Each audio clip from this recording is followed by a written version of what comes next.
So, you want to be smarter, right? It's a universal quest. But what does that even mean? From a young age, we're handed a map: 12 years of school, 4 years of college, maybe a master's, maybe a PhD. And when you finally emerge on the other side, diploma in hand, you realize 20 years have gone by. You can quote dead philosophers and solve equations you'll never use again, but real life, well, real life didn't come with an instruction manual. You feel like an astronaut who trained for years, finally lands on the moon, and realizes he forgot his house keys. See, when we say we want to get smarter, we're not talking about becoming a walking encyclopedia. What we really want is to solve problems, from a flat tire on the highway to optimizing a spreadsheet at work.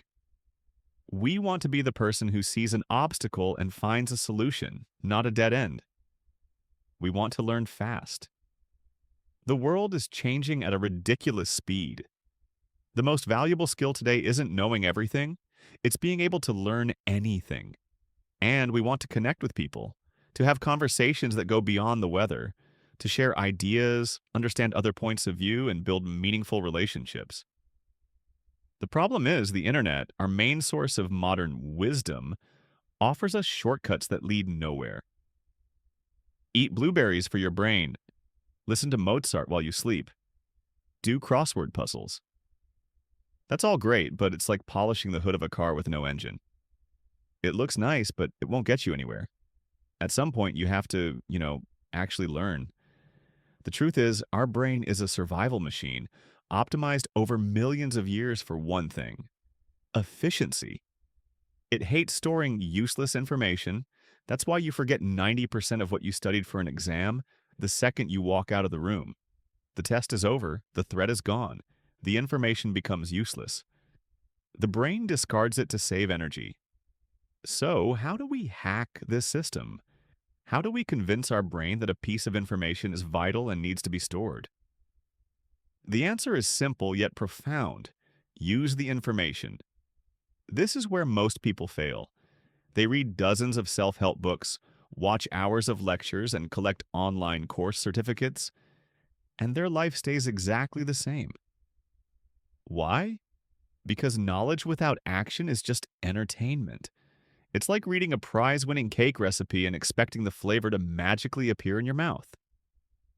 The ingredients are right there, but you haven't done anything with them. Think about the most fundamental skill you have: walking. You didn't learn to walk by reading a manual.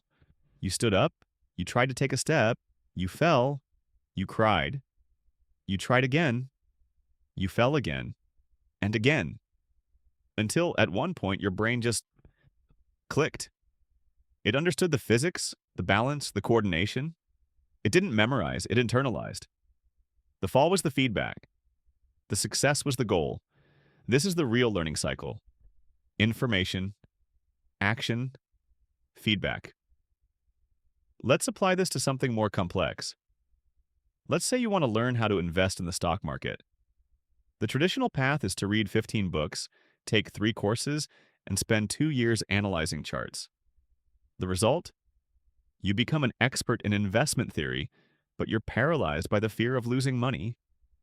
You have the treasure map, but you're afraid to dig. Now, the active learning path. First, minimum viable information. Instead of 15 books, read 1 chapter on a basic concept like, what is an ETF? Second, low-risk action.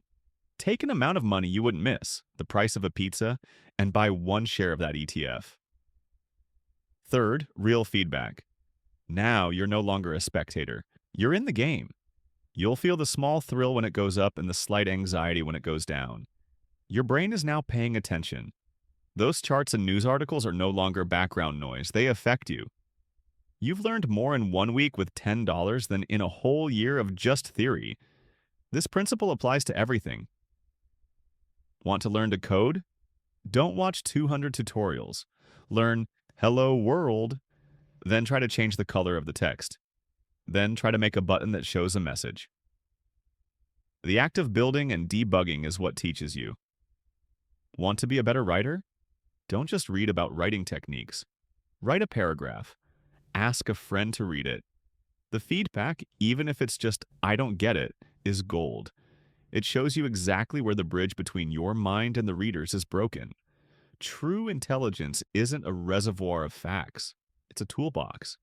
And every time you use a tool, every time you apply knowledge to solve a problem, no matter how small, you're not just using the tool, you're sharpening it. Intelligence isn't something you have, it's something you do. It's the constant dance between knowing and doing, between theory and practice. And that dance, my friend, is the most rewarding journey there is. So start dancing.